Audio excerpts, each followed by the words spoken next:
The Washington Wizards, they suck. They're 3-8, 19th in offensive rating, 21st in defensive rating, so it's not like they have anything to really hang their hats on at the moment. At least the Pelicans are okay on defense. And I'm a bit disappointed with the Wiz. I thought that if Bradley Beal was healthy, these guys are guaranteed to be perhaps even a mid-tier playoff team.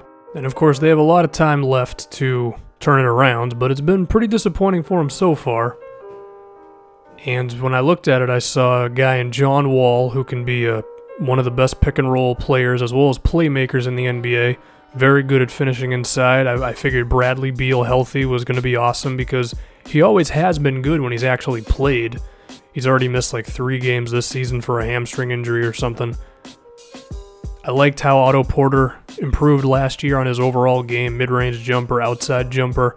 Outside of the one Shaqting a fool moment, he is a nice defensive player. Also, the goggles are real nice. I figured Markieff Morris can be a good shooter, and Marcin Gortat is the perfect pick-and-roll player to go with John Wall. Unfortunately, a few things have not gone right with these guys. Number 1, Bradley Beal has not been good at all. 38% from the field, 32% from 3. When I look at Bradley Beal, I look at a guy who you can kind of run any sort of off-ball play for because of his athleticism. You could run a cut play, but you can also have him going off of screens because he's a good shooter. His shot just isn't dropping at the moment, but I also think it could be a testament to Scott Brooks' offense, who is, of course, the new head coach for these guys. Brooks' offense, the one criticism with it always was, it's just not that creative, man. A lot of the time it was give it to Westbrook or give it to Kevin Durant and hope something good happens, and when you have 2 of the 5 best players in the league, including one of the best shot creators you've ever seen, you can make it work. When you're dealing with a lower level of talent, sometimes it can't always happen, and I've been watching some highlights of these guys. A lot of Bradley Beal's points are just coming from him having to go up against like 2 or 3 defenders and pulling out some really crazy shot that happens to go in. Like, Bradley Beal's a nice player, and he can get a few of those shots off a game, but he can't consistently do that and be productive. But unfortunately, Scott Brooks' offense is just not that complex. I mean, again, I mentioned it with Beal. Like, you could have cut plays with him. You could have him coming across screens because he's a damn good shooter. And now, I haven't seen every single Wizards game this season, so I imagine he's also gotten some open looks that just haven't gone in. I figure he can be perfect off of the John Wall, Marcin Gortat pick and roll, but maybe just hasn't dropped him. His last game against the Knicks was pretty good, so hopefully he can turn it around. Then you have Otto Porter, who I'm a pretty big fan of. I think he's one of the more underrated players in the NBA at the moment. 16 points, 8 rebounds, 52% from the field, 39% from 3. Again, his defense is also solid. Otto's like automatic from mid-range, but the three-pointer has really grown as well. He's a nice cutter, and he's just a smart player overall. There was a play against the Houston Rockets this season where Otto was coming up court, and I guess he was being defended by James Harden, and I guess he noticed that Harden had like this slight moment of like relaxing on defense after a made bucket, so Porter kind of sprinted up court and he used the bit of space that Harden was giving him to hit a three-pointer, or it was a long 2 or something, but things like that. You know, he also is really good at picking his spots well. If he sees an open seam, he knows how to get to it, and he knows how to play off of John Wall drives pretty well. And what's interesting is when I look at Beal as well as Otto Porter, 2 guys who can both hit threes, I feel like that expands your offense so much. Like, you could have both of these guys running across screens. You could have both of them be moving at the same time, forcing the defense to have to pay attention to 2 really good shooters. I feel like there's a lot of potential with those 2. I just don't know if Scott Brooks is really capable of coming up with that sort of a plan. Then you add in Markieff Morris, who is actually killing it from 3 at the moment at the power forward position. Like, 3 good 3-point shooters between your shooting guard and your power forward, on top of a great playmaker in John Wall. I feel like that offense kind of writes itself. But unfortunately, from what I've seen of this team, it's pretty much just John Wall, Marcin Gortat pick and rolls and rely on the help defense to kind of tell you what to do. And I understand like that can definitely be a part of your offense because John Wall is a great playmaker, great inside finisher, great pick and roll player, and it's not too far off from what Houston is currently doing with James Harden, but I think there's so much more potential with this personnel. I mean, you could steal some stuff from the Warriors. Like, you could have Otto Porter and Bradley Beal screen for each other off ball. Like, Steph Curry and Klay Thompson do that all the time, and it often results in an open shot for one of them.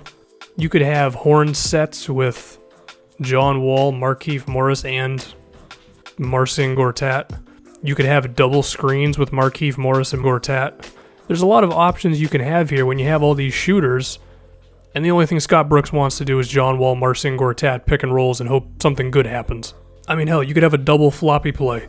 Have Beal coming across a screen on one side, have Otto Porter coming across a screen on the other side. Like, you got a lot of stuff here, Scott Brooks. Just give me something. Now, that's just the offensive side of the floor. There's also defense where they're not good either. I have to get mad at my past self for a minute for liking Markieff Morris so much. That guy does not play defense, man. If you go watch the Atlanta Hawks highlights, you can find a lot of plays where Markieff Morris just loses Paul Millsap, whether it's a pick and roll or a pick and pop or just something. And it's like, even his attempts to close out really aren't that great. I guess he showed some defensive life in Phoenix. He was a bit inconsistent. He hasn't shown much at all in Washington at the moment. And then you're looking at Bradley Beal, who's also not that great of a defensive player. So you're looking at John Wall, who's a damn good defender at point guard. Otto Porter, who's nice on defense. Same thing as Gortat. And then you got two guys who really aren't that good in Bradley Beal and Markieff. So I'm not surprised that they're not a great defensive team. It also doesn't help that they can't get many shots actually to go in the basket, because then they're not able to establish their defense. So first things first, Markieff's just going to have to give more of a crap on defense. Like, I don't know anybody else who can be an option for them at the power forward position. Now, there are some other things not going well for them. It's called the entire second unit, besides Kelly Oubre, who's not getting that many minutes. Kelly is the one guy who's actually shooting efficiently off the second unit for them. You would hope that Marcus Thornton could be a shooter for you. It hasn't happened so far. He's always been up and down in his career. I thought part of it was just because he's been on so many different teams, but the outside shot that they are hoping for from him is not dropping at the moment. Andrew Nicholson, who I thought had sixth man potential for them, he's disappointing. Now, I will say Ian Mahinmi, who's always been a nice, solid defensive center, he will be coming back from injury soon. I think that'll be a nice addition to their second unit. It also gets Jason Smith off the floor, who is one of the worst players in the NBA, even if he's god tier from mid-range. Well, I will say Trey Burke has actually surprised a little bit off the bench for them, so I think Trey Burke and Kelly Oubre should be the two guys getting a lot of minutes on the second unit for them.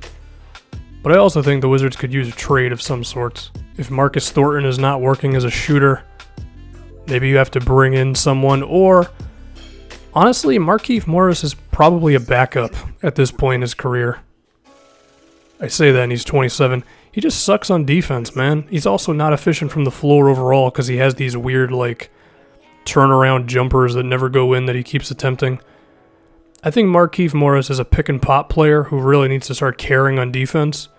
But if he's not, he really shouldn't be a starter for you. If you could acquire some sort of a defensive power forward, I think that would be a nice trade for these guys.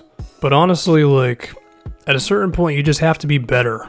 Like, Scott Brooks needs to draw up stuff that forces the defense to defend Bradley Beal as well as Otto Porter at the same time, because they're both good outside shooters who can finish at the rim well.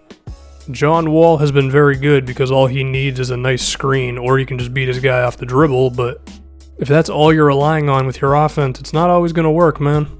Again, I do think that Mahinmi coming back will help him out. Hell, maybe go with Mahinmi and Gortat. Like, yeah, you're going with two big guys, which might slow down your offense, but at least it might make you respectable on defense. I don't know. It's an idea.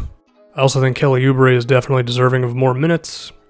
And then, of course, perhaps these guys will be in the DeMarcus Cousins trade discussion. I don't know. Maybe you trade Bradley Beal and Kelly Oubre becomes your shooting guard. Maybe that wouldn't work at all. Who the hell knows? They're going to have to be better. I think they can make a few small moves, but a lot of this is just going to have to come internally for the Wiz.